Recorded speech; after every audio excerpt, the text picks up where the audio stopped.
Alejandro Inarritu's new movie, Bardo, comes out on Netflix December 16th, 2022. Is this good? Should you watch it? Let me give you my opinion.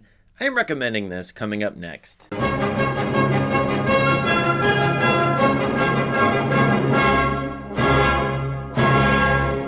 As everybody knows, Inarritu is a master of cinematic technique, form, sound. He's very good at those sorts of things. I loved his movie Birdman. I thought it was fantastic. And really, that's my favorite of his by far. Now, I was heartened to see that this new movie, Bardo, has a very long subtitle, or part of its title, False Chronicle of a Handful of Truths. And it sounds like it's whimsical, and indeed it is a bit whimsical and goofy, kind of like Birdman, which also has a subtitle like that. The film is also like Birdman in that it's about a later middle-aged man, focusing on him, his psyche, his problems, his identity crisis. Here, he's a Mexican journalist, Silverio, who has been living in the United States for a long time, 15 years, as a journalist, but now most of this movie takes place in Mexico and sort of crisis identity. Is he Mexican? Is he American? Is he an American invading Mexico? There's a political dynamic as well. What's America's relationship to Mexico? What is Mexico's identity as a nation? Some great, wonderful critiques of everything in here. The movie ends up being about this bougie journalist, bourgeois journalist, who hobnobs with pretty well-off people at the ambassador of the United States, rich Mexicans. He is involved in TV studio and making movies about his journalistic exploits, but his journalism is about poor people, destitute, down and out sorts of people. And we do get scenes of border crossing, hard realism in this movie with people who are hard up.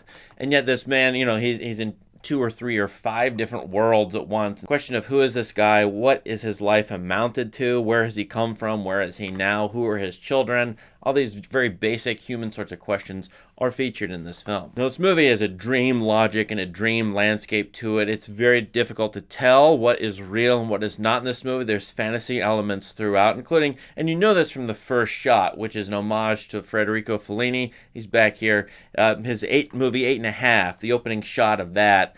That's about a famous film director. And I think there's sort of parallel elements here with this as being about a sort of upper class, upper middle class Mexican journalist who a lot of people wouldn't be able to relate to, just as in Fellini's work.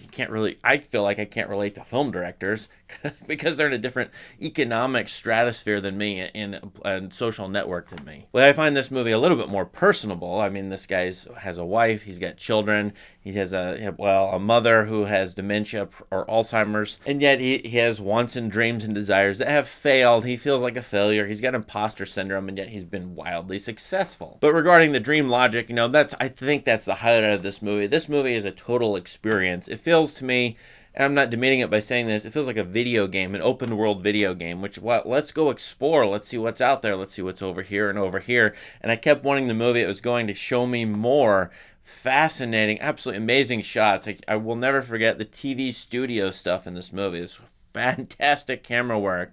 And Inarritu, as you know, from The Revenant, from Birdman, previous movies, he pulls off amazing shots you've probably never seen before in a movie.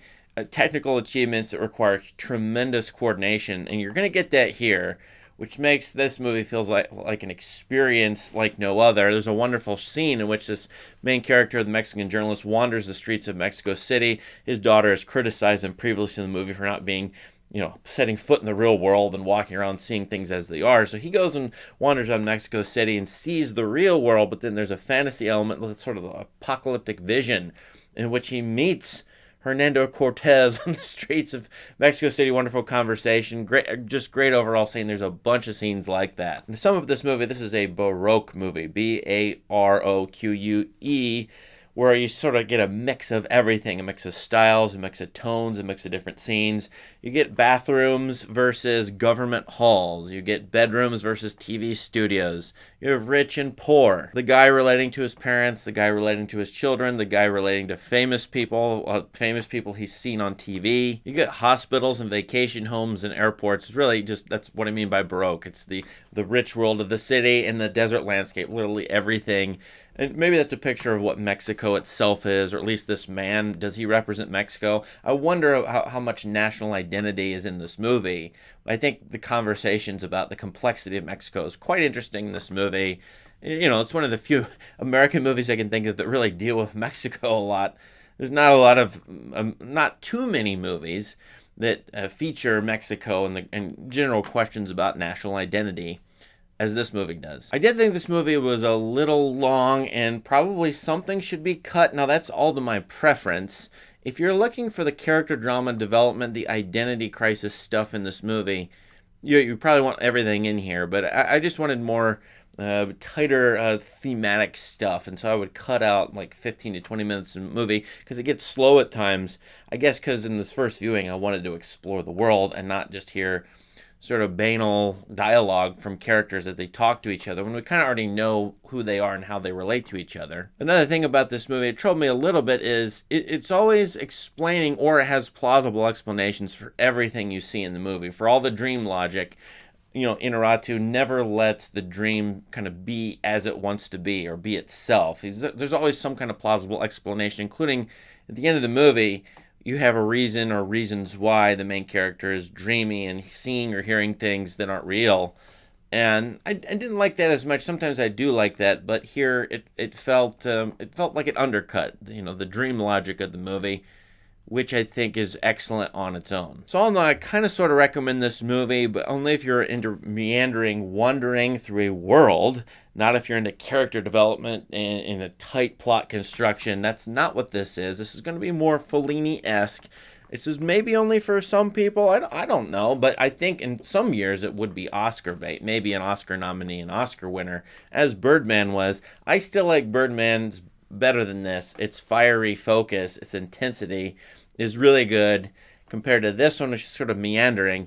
But all in all, I appreciate this movie. If I were to watch it again, I'd like to see it with a group who can explore and discuss it, including several people from Mexico to sort of teach me more about what I'm seeing in this movie and hearing in the particular context of it. And maybe you're one of them, so let us know in the comments what you think about this movie, especially if you're from Mexico. What do you think of this movie? For anybody, let us know. Please subscribe to this channel for more great content. Thanks and have a great day.